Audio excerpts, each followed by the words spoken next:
नमस्कार, स्वदेश न्यूज की खास पेशकश अग्निपथ देख रहे हैं आप। बहुत तो स्वागत है आपका। मैं हूं आपके साथ ऋषभ राय। अग्निपथ में आज बात करेंगे मिल्कीपुर चुनाव की। चुनाव के बाद गरमाई सियासत की, चुनाव आयोग पर विपक्ष के आरोपों की और बीजेपी के पलटवार की। दरअसल अयोध्या की बहुचर्चित मिल्कीपुर विधानसभा सीट पर उपचुनाव के लिए मतदान संपन्न हो गए हैं और अब सभी को नतीजों का इंतजार है। इस सीट पर नतीजे 8 फरवरी को आएंगे और इससे पहले समाजवादी पार्टी के मुखिया, यूपी के पूर्व सीएम अखिलेश यादव ने भारत निर्वाचन आयोग को लेकर विवादित टिप्पणी कर दी है, जिसके चलते सियासत भी गर्मा गई है। दरअसल समाजवादी पार्टी प्रमुख अखिलेश यादव ने कहा कि यह भाजपा का चुनाव लड़ने का तरीका है। चुनाव आयोग पर मर गया है, चुनाव आयोग मर चुका है, सफेद कपड़ा भेंट करना पड़ेगा। कहा कि मिल्कीपुर चुनाव के दौरान मैंने और पार्टी ने 500 शिकायतें की थी। 1, 2, 3 या 4 नहीं, पूरी 500 शिकायतें दर्ज कराई गई, लेकिन एक्शन नहीं लिया गया। वहीं अखिलेश यादव के बाद नगीना सांसद चंद्रशेखर आजाद ने भी प्रतिक्रिया दी और बीजेपी को घेरा। कहा कि मिल्कीपुर में बीजेपी ने लोकतंत्र का गला घोट दिया है। जिस तरह से सरकारी मशीनरी सत्ता के आगे झुक गई है, वोटों को प्रभावित करने, मतदान में देरी करने, लोगों को धमकाने, वोट न डालने देने का पाप जो उत्तर प्रदेश सरकार ने किया है वह अपराध है। वहीं इन आरोपों को लेकर भारतीय जनता पार्टी ने भी पलटवार किया। बीजेपी सांसद रवि किशन ने अखिलेश के बयान पर कहा कि ये लोग इमैच्योर बातें क्यों करते हैं, अपरिपक्व बातें क्यों करते हैं। खुद जीतते हैं तो मिठाई बांटते हैं, हारने पर ड्रामा करते हैं। बहरहाल मिल्कीपुर चुनाव के बाद सियासत गर्मा गई है, वार पलटवार शुरू हो गया है और चुनाव आयोग भी विपक्ष के निशाने पर आ गया है। अग्निपथ में आज इसी मुद्दे पर चर्चा करेंगे। उससे पहले कुछ प्रतिक्रिया है, वो आपको सुनवाते हैं। बीजेपी का चुनाव लड़ने का तरीका है, चुनाव आयोग मर गया है, सफेद कपड़ा जो होता है वो हमें भेंट करना पड़ेगा। महीने पहले इलेक्शन कमीशन हिमालय पर था, अद्भुत था जब जीत गए थे 42 सीट। आज वो मर गया, 6 महीने में ही मर गया। अब कफन लेकर देश की सबसे बड़ी पंचायत में आ रहे हैं। सबसे बड़ा काला दिन, इससे काला दिन हो ही नहीं सकता कि अब राजनीति इतनी ओछी होती जा रही है कि लोग कफन लेके आ रहे हैं। लकड़ी भी ले आते, तुष्टीकरण की राजनीति तो लोग ओपनली कर रहे हैं। कफन ले आते, लकड़ियों ले आते। तो इससे अपने समुदाय, अपने वोटरों को हमेशा ये संदेशा भेजते हैं और जाति की राजनीति हम लोगों पर लगाते हैं। भाजपा वाले जाति राजनीति करते हैं। ये सब बहुत, देखिए, ये जनता सब समझती है और जनता जवाब देती है। जनता का वोट है। जब आप 6 महीने पहले किसी ने कुछ नहीं दावा किया। 6 महीने पहले वही डबल इंजन सर, वही योगी महाराज जी वहां मुख्यमंत्री उत्तर प्रदेश से, यही डबल इंजन सर। और अचानक आप सब ये हजम तो नहीं होता, लेकिन हाँ, इससे ओछी राजनीति और सदन की गरिमा को इतना तार तार करेंगे विपक्ष, ये हम नहीं सो। विपक्ष अपने सबसे अजीब से रूप में आ चुका है। ये देश भी शॉक्ड है कि लोग कफन लेके अब पहुंच रहे हैं। तो यहां पर सियासी रूप से वार पलटवार भी शुरू हो गया है। आपने रवि किशन को सुना। रवि किशन कह रहा है कि क्या कुछ बातें अब विपक्ष कर रहा है, इतना अपरिपक्व कैसे विपक्ष हो गया है। उनको इमैच्योरिटी पर सवाल है, लेकिन विपक्ष का सवाल कुछ और है। विपक्ष ने कहा कि चुनाव आयोग भारतीय जनता पार्टी के पिंजरे का तोता की तरह हो गया है, यानी कैद हो गया है और जो कुछ बीजेपी कहती है वही चुनाव आयोग करता है। सरकारी संस्था पर, चुनाव आयोग पर सवाल खड़े विपक्ष ने किए हैं। अखिलेश यादव ने सवाल उठाए हैं, चंद्रशेखर आजाद ने सवाल उठाए हैं। अब इन सवालों को लेकर वार पलटवार भी चल रहा है। हम तमाम राजनीतिक मेहमान से ही जानेंगे क्या कुछ उनके तर्क हैं। मेहमान जुड़ गए हैं, भारतीय जनता पार्टी से प्रवक्ता है शमसी आजाद साहब। शमसी जी, बहुत स्वागत है आपका स्वदेश न्यूज में। और समाजवादी पार्टी से निशांत ठाकुर जुड़ रहे हैं। निशांत जी, बहुत स्वागत है आपका स्वदेश न्यूज में। चर्चा की शुरुआत करेंगे। शमसी जी, मैं पहले आपके पास आ रहा हूं। विपक्ष ने कई सवाल उठाए हैं। मिल्कीपुर का जो चुनाव हुआ है, विधानसभा चुनाव हुआ है, विपक्ष ने कहा कि भाजपा ने लोकतंत्र का गला घोट दिया है। जिस तरह से सरकारी मशीनरी सत्ता के आगे झुक गई है, वोटों को प्रभावित करने, मतदान में देरी करने, लोगों को धमकाने, वोट न डालने के देने के जो पाप आपने किए हैं वो बड़े अपराध हैं और जनता आपको माफ नहीं करेगी। तमाम बातें विपक्ष कह रहे हैं। क्या कुछ आपकी प्रतिक्रिया, क्या स्पष्टीकरण देंगे? शमसी आजाद साहब, मेरी आवाज आप तक पहुंच पा रही है? आपका शायद माइक म्यूट है, आपकी आवाज या नहीं पहुंच पा रही है। मेरी आवाज सुन पा रहे हो तो अनम्यूट कर लीजिए। आजाद साहब, आवाज सुन पा रहे हैं? जी, शमसी आजाद साहब, मेरी आवाज पहुंच रही है आप तक? जी, अब आ गई। जी आजाद साहब, कई सवाल विपक्ष ने खड़े किए मिल्कीपुर चुनाव को लेकर। कहा कि लोकतंत्र की हत्या की जा रही। नमस्कार आपको और आपके चैनल के सभी दर्शकों को। देखिए, समाजवादी पार्टी का ये हमेशा से प्रोपेगेंडा रहा है कि जहां पर हारने लगते हैं वहां पर फौरन चुनाव आयोग, प्रशासन, पार्टी, कार्यकर्ता सबके ऊपर आरोप लगाना शुरू कर देते हैं। और इससे ये साफ हो गया कि इन्होंने मिल्कीपुर में हार मान ली है, क्योंकि वहां पर जो मतदान हुआ, जो वहां पर लोगों का रुझान आया है, जो सर्वे कराई गई, जो लोगों ने सर्वे किया है, तो उसमें बिल्कुल साफ ये हो गया कि भारतीय जनता पार्टी का प्रत्याशी वहां पर जीत रहा है, और थोड़े मोड़े वोटों से नहीं, बहुत ही अच्छे वोटों से। तो इन्होंने पहले ही से प्रोपेगेंडा करना शुरू किया, 2 दिन सब्र तो कर लेते हैं। और एक बार इन्होंने फिर वही बयान दिया है कि चुनाव आयोग को कफन पहनाने की बात, तो क्या चुनाव आयोग जो अल्पसंख्यक समाज से आता है? सबसे बड़ी बात यह है कि जो इनका चिर परिचित अंदाज है वो यही है कि कहीं ना कहीं से तुष्टीकरण की राजनीति करके अल्पसंख्यक समाज के लोगों को बहलाया जाए, फैलाया जाए, भ्रमित किया जाए, उत्तेजित किया जाए, उनको जो है तो फिर से दंगों की आग में झोंका जाए। जिस तरीके से 12 से 17 तक लगातार प्रदेश जो है त्राही त्राही कर रहा था, प्रदेश में आग लगी हुई थी, प्रदेश के लोग पलायन कर रहे थे, प्रदेश से कारोबारी व्यापारी अपना कारोबार लेकर भागे हुए थे। तो वही चाहते हैं अखिलेश यादव की एक बार फिर से, क्योंकि योगी जी की सरकार जब से आई तो उत्तर प्रदेश में नहीं बल्कि मोदी जी के साथ डबल लेकिन इंजन की आजाद सरकार साहब वो कह रहे हैं कि हमने भाई साहब 500 शिकायत करी हैं हमारी और हमारी पार्टी ने, और हमने खुद अखिलेश यादव ने इतनी शिकायतें करी हैं, 1 2 3 4 5 नहीं 500 शिकायतें हुई हैं, कोई एक्शन नहीं लिया गया। तो इसलिए उन्होंने सवाल खड़े किए। जब आप हार मान लेते हैं तब आपको जनता को दिखाने के लिए, अपने कार्यकर्ताओं को दिखाने के लिए तो झूठ का सहारा लेना पड़ेगा ना। आपको सोचे कि एक मिल्कीपुर के चुनाव में 500 से ज्यादा शिकायतें, और पूरा दिल्ली का चुनाव हो जाता है 500 शिकायतें नहीं आती हैं। सबसे बड़ी बात है सोचने वाली, यहाँ पर तो सरकार बनना और गिरना दूर की बात है ना। एक सीट पर उपचुनाव हो रहा है सरकार का, तो यहाँ पर 500 गड़बड़ियां कैसे हो सकती है? दिल्ली का जहां पर 80 सीटों पर चुनाव हो रहा है, वहां पर भी तो भारतीय जनता पार्टी प्रतिस्पर्धा में सेकंड पोजीशन पर है। आमने सामने आम आदमी पार्टी के भारतीय जनता पार्टी तो है, तो वहां पर आम आदमी पार्टी ने तो 500 शिकायतें नहीं की। यहीं से बिल्कुल साफ समझ में आता है कि अखिलेश यादव उनकी पार्टी में जो हताशा, जो निराशा है, वो बिल्कुल साफ झलक रही है, और हार उन्होंने मान लिया है। ठीक है, निशांत ठाकुर साहब आवाज सुन पा रहे मेरी? हाँ बिल्कुल। देखिए निशांत जी, जिस तरीके से अब आरोप प्रत्यारोप लग ही रहे हैं, अखिलेश यादव कह रहे हैं, रवि किशन भी आपसे कह रहे हैं कि ये लोग इतने मैच्योर बातें क्यों करते हैं?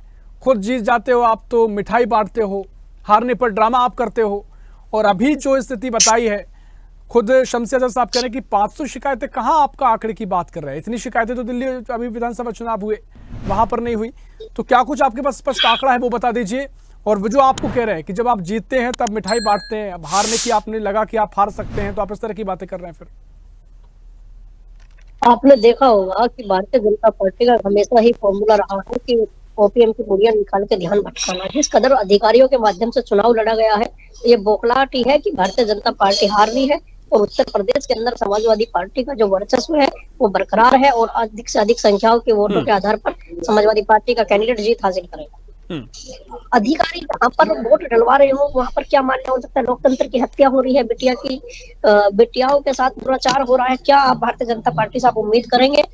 ये मेरा नहीं, ये उत्तर प्रदेश की जनता का कहना है और मिल्कीपुर की जनता का कहना है। पूरे भारत ने जिस कदर लोकसभा के चुनाव में 2024 में इनको हरा कर दिखाया है, बढ़ता हुआ ये चुनाव में जनता कह देती है वोट के जरिए, लेकिन अभी जो आप कह रहे हैं उसका क्या कुछ मायने में आपसे समझना चाह रहा हूँ। आप देखा होगा कि आज लोकसभा में राष्ट्रीय अध्यक्ष जी के माध्यम से चुनाव आयोग पर टिप्पणी की गई है और सवाल उठाया गया है। देखा गया कि जिस कदर चुनाव आयोग सरकार के दबाव में काम कर रहा है, उसी का तरीके से आपने आज देख लिया कि भारतीय जनता पार्टी किस दबाव में है, बार बार मरगत कहानियां इकट्ठा कर रही है। तो आप देखिए उत्तर प्रदेश के अंदर मिल्कीपुर उपचुनाव सीट में समाजवादी पार्टी जीत रही है। लेकिन निशांत जी, अब चुनाव आयोग ने दिल्ली में जो स्थिति बनी थी, आम आदमी पार्टी ने जो आरोप लगाए थे, उसको लेकर भी स्पष्टीकरण किया कि इस तरह की दबाव बनाने की कोशिश की जा रही है। आप दबाव बनाते हैं, चुनाव आयोग को बदनाम करने की कोशिश कर रहे हैं। बेटियों की हत्या की, बेटियों के साथ हो रही दरिंदगी की, उस पर आप क्या सवाल उठाएंगे? भारतीय जनता पार्टी जवाब नहीं है बात।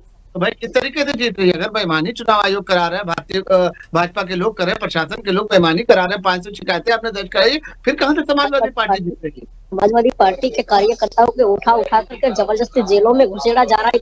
ये बदले से राजनीति की जा रही है। समाजवादी पार्टी के लोग वायरल हो रहा है, वहाँ के डीएम का हो रहा है, वहाँ के चुनाव आयोग का हो रहा है, उससे ज्यादा क्या बिटिया की हत्या की जा रही है? कौन उसका जिम्मेवार है? कफन पहनाएंगे आप आयोग को? आप कफन पहनाएंगे? बता दीजिए। निशांत जी, ये बातें करना उचित है कि चुनाव आयोग मर चुका है, कफन हम उनको देने जा रहे हैं, इस तरह की बात करना क्या इशारा करती? जब आप जीत रहे हैं तो ठीक है स्थिति, लेकिन जब अगर मान लीजिए अगर आपको भनक लगती है या वो कह रहे हैं कि आपको भनक लगी है, तो इस तरह की बयानबाजी क्यों? सवाल ये है क्योंकि वो संस्था भी देश की संस्था है। नहीं, इस तरीके के बयानात जो है एक राष्ट्रीय अध्यक्ष के मुंह से अच्छा नहीं लगता। हम तो ये समझते थे कि पढ़े लिखे आदमी, लोग बताते हैं कि फौरन से पढ़े लिखे आदमी है, लेकिन इस तरीके का ऊंचा बयान कभी कुंभ पे, कभी सनातन धर्म पर, कभी देवी देवताओं पर, कभी जो है तो चुनाव आयोग पर, कभी भाजपा पर, कभी प्रशासन पर। अरे अपना भी तो मंथन आप करें कि आज आपके लोग क्यों आपको छोड़कर चले गए हैं, आज आप क्यों हारते चले जा रहे हैं, आपसे अल्पसंख्यक समाज क्यों दूर जा रहा है, आपसे अपने यादव बिरादरी के लोग क्यों दूर होते चले जा रहे हैं। एक हठधर्मिता, एक अहंकार, आपके अंदर भी तो कम से कम कुछ इंसानियत होना चाहिए। बंधन करिए, जमीन पर उतरिए, जनता के मुद्दों को उठाइए, जनता की समस्याओं को सुनिए। टेलीविजन पर बोलकर और सिर्फ जो है फेसबुक और ट्विटर के माध्यम से राजनीति करने का समय निशांत जी बहुत दूर जा चुका है। एक सीट पर भारतीय जनता पार्टी लड़ रही थी, लेकिन आपने देखा कि प्रदेश के सभी लोग वहां पर गए हैं, दौरा किया, लेकिन अखिलेश यादव ने क्या किया? क्योंकि अखिलेश यादव को मालूम था कि हार रहे हैं। जब पहले से मालूम है तो आरोप प्रत्यारोप लगाने की क्या जरूरत है भाई? आपको चाहिए कि मतदाताओं का आप शुक्रिया अदा करें और उनसे कह दे भाई हमको आपने हरा दिया, धन्यवाद, सीधी सी बात है। ठीक है निशांत जी, ये सब क्यों? पहले से अगर मालूम है आपको तो फिर उनका मतदाताओं को आभार जताइए, जो दिया वो सही है, जो नहीं करा वो देखेंगे। निशांत जी आवाज सुन पा रहे? आप कहाँ आवाज सुनेंगे? चलिए ठीक है, यहाँ पर मुझे लग रहा है कोई तकनीकी खामियारी दुरुस्त करने की कोशिश करते हैं आप। देश की जनता की आवाज इनके कानों तक नहीं पहुंचती, जब प्रदेश के गरीब मजदूरों की आवाज नहीं पहुंचती, महिलाओं की आवाज 5 सालों तक अखिलेश यादव के कान बंद थे, तो योगी राज में उनको कहां तक सुनाई देगा? सीधी सी बात है भाई। मतदान जो हुआ है वो बिल्कुल साफ दिखला रहा है कि भारतीय जनता पार्टी का प्रत्याशी वहां से जीत रहा है, और उसके लिए जो भाजपा के कार्यकर्ताओं ने, भाजपा के प्रत्याशी ने वहां के मतदाताओं का शुक्रिया भी पहले ही अदा किया है कि 8 तारीख को रिजल्ट के पहले ही उन्होंने सबका धन्यवाद दिया।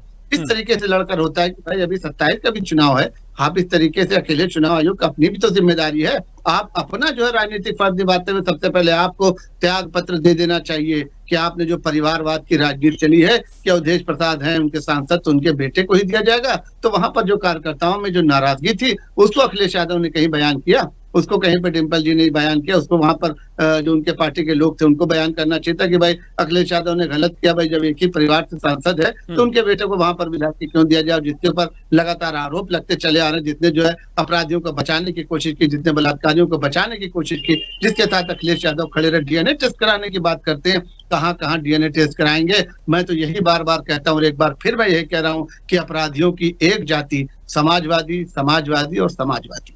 ठीक है शमशेर साहब, लेकिन आपने एक बात और यहाँ पे कही कि हम चुनाव जीत रहे हैं। लगातार जब बीजेपी ये बातें कहती है तो विपक्ष सवाल खड़े करेगा ना।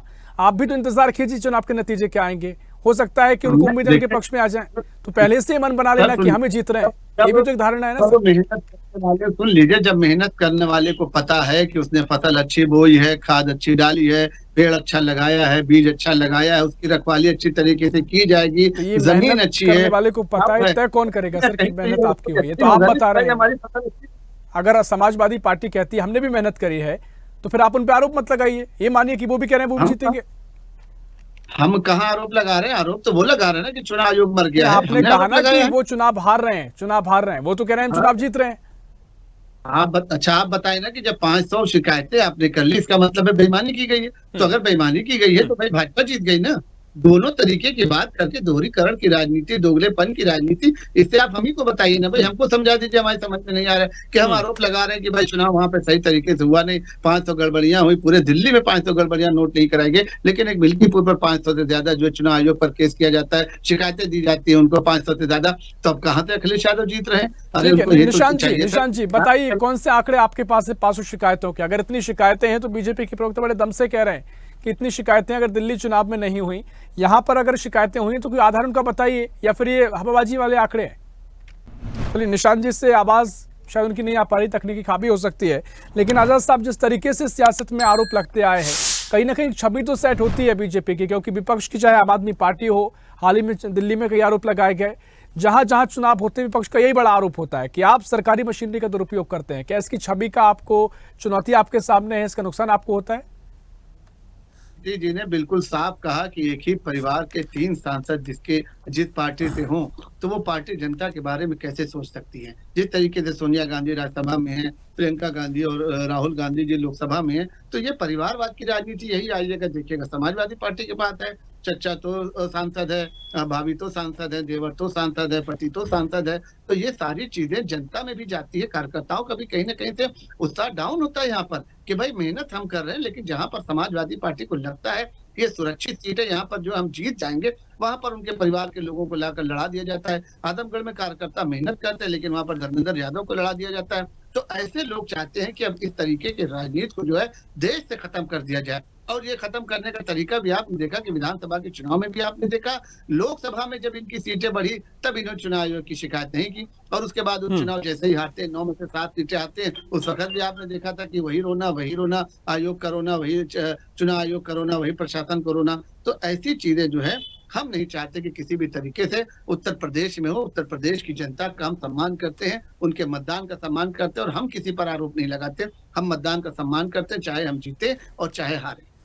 लेकिन अगर अखिलेश यादव खुद ये कहते हैं, चलिए आप एक तरह ठुकरा सकते हैं कि 500 शिकायतें का आधार नहीं है, हवाबाजी में लगा दी हैं, लेकिन खुद अखिलेश यादव कह रहे हैं, पूर्व मुख्यमंत्री हैं, विपक्ष के सबसे बड़े नेता हैं, तो इनकी बात को तो क्या सुना जाना चाहिए? मैं आपसे एक सवाल करना चाहता हूँ कि 50 प्रेस कॉन्फ्रेंस दे दे, क्या अखिलेश यादव के अलावा किसी ने प्रेस कॉन्फ्रेंस की है?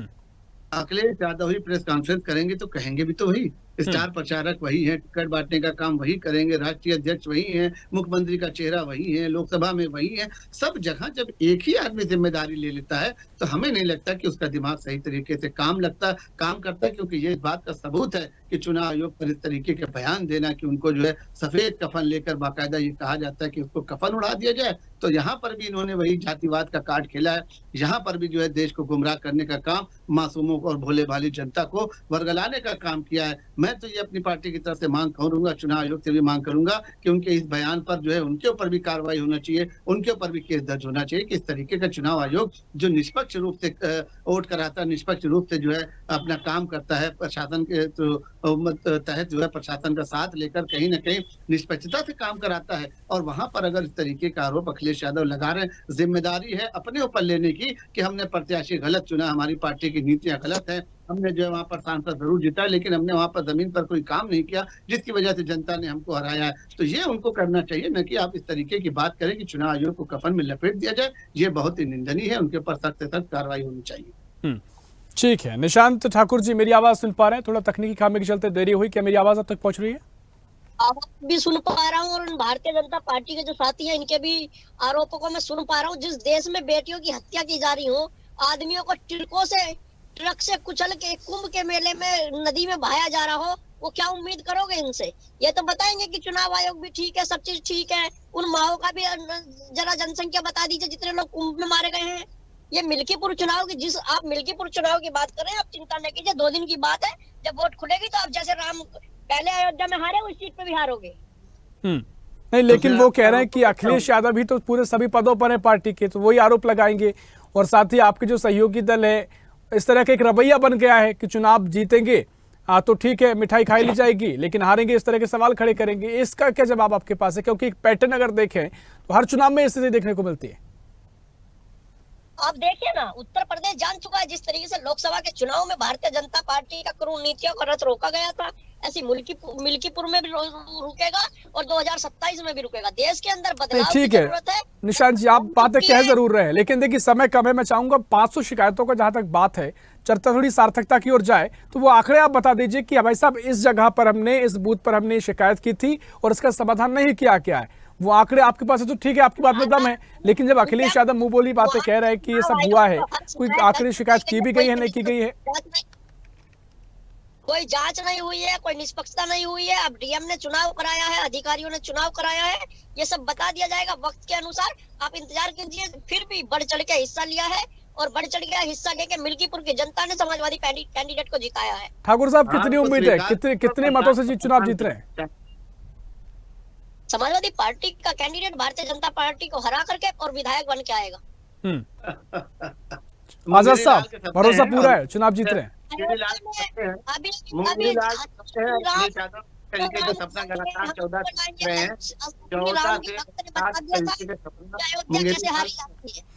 नहीं, मुंगेरी लाल के सपने अखिलेश यादव भी अपने को पीएम मान चुके थे और आपने देखा था कार्यालय के बाहर उन्होंने पोस्टर भी लगवा दिया था एनडी गठबंधन का, जिसमें प्रधानमंत्री खुद को उन्होंने घोषित कर दिया था। तो खुद घोषित होकर कुछ भी आदमी बन सकता है, क्योंकि जनता से इनका कोई वास्ता नहीं है, जनता के बीच में जाते नहीं है, जनता समस्या और प्रत्याशी रहता है। साथी बड़े सम्मानित है, मैं आपका सम्मान करता हूँ। आप देखिए आने वाले समय के अंदर अभी बहुत जल्दी उत्तर प्रदेश में जैसे लोकसभा में हारे हो, ऐसी राज्यसभा भी हारोगे। ठीक है आजाद साहब, लोकसभा में तो तमाम तरीके का सामना करना पड़ा है, वो स्वाद तो विपक्ष ने चखाया है आपको, जिससे आप दूर रहते हैं, जिससे आप कहीं ना कहीं परहेज करते हैं, वो स्वाद तो आपको लोकसभा में देखने को मिला, उसी का जिक्र वो कर रहे हैं। देखिए, जिस तरीके से समाजवादी पार्टी में टिकट वितरण किया जाता है, सबसे पहले वहीं पर आ जाए तो समाजवादी का टिकट जो है वो 3 कैटेगरी पे बांटा जाता है।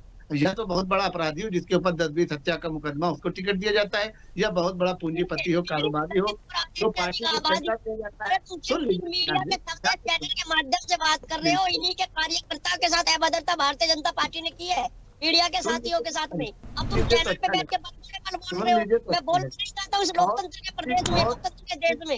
कैटेगरी जो है कि अगर मफाद नहीं है, पैसा उसके पास नहीं है, तो कम से कम समाजवादी परिवार का कहीं ना कहीं से रिलेशन अगर उसको है, तब उसको टिकट दिया जाएगा। बाकी आप बता दें, उत्तर प्रदेश में जितने भी कार्यकर्ता हैं, किसी को अगर टिकट दिया जाता है तो बताए भाई। भाजपा ने तो देखिए एक आम आदमी को फौरन टिकट दे दिया और वो जीत कर भी आ जाएगा। इस तरीके के लाखों उदाहरण है भारतीय जनता पार्टी के पास, जिसको भारतीय जनता पार्टी ने जमीन से उठाकर आसमान पर उठाया है। और इसी वजह से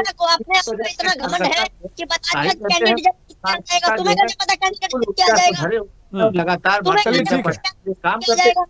ठीक है आजाद साहब, कई तर्क आपके हैं, कई तर्क ठाकुर साहब आपके हैं, लेकिन जनता तय बताएगी। 8 फरवरी का हम इंतजार करेंगे, नतीजों में टाइम ज्यादा बचा नहीं है। उम्मीद है कि जिस भरोसे के साथ आप ये बातें कह रहे हैं उसके बाद हम फिर चर्चा करेंगे और यही मुस्कान आपके चेहरे पे होगी। बहुत शुक्रिया आजाद साहब आपका, बहुत शुक्रिया ठाकुर साहब आपके चर्चा में शामिल होने के लिए। तो उत्तर प्रदेश में एक बार फिर सियासत गरमाई है। इस बार सियासत गरमाने की वजह है मिल्कीपुर चुनाव, और यहाँ पर जो वोटिंग हुई है, वोटिंग में कई शिकायतें समाजवादी पार्टी ने करी हैं, उनका कहना है, और उस पर एक्शन नहीं लिया गया है। अखिलेश यादव ने कह दिया है कि चुनाव आयोग मर चुका है। चंद्रशेखर आजाद जो कि नगीना सांसद हैं, उन्होंने भी आरोप लगाए हैं। बीजेपी कहती है कि मैच्योर बातें हैं, चुनाव जीतते हैं तो कुछ नहीं कहते, हारते तो इस तरह की बातें करते हैं। ऐसी ही खबरों के लिए हमें लाइक करें, शेयर करें, फॉलो करें और यूट्यूब पर सब्सक्राइब करें और बेल आइकन दबाना ना भूलें। साथ ही ताजा अपडेट्स के लिए हमारी वेबसाइट स्वदेशलाइव.com पर जरूर जाएं।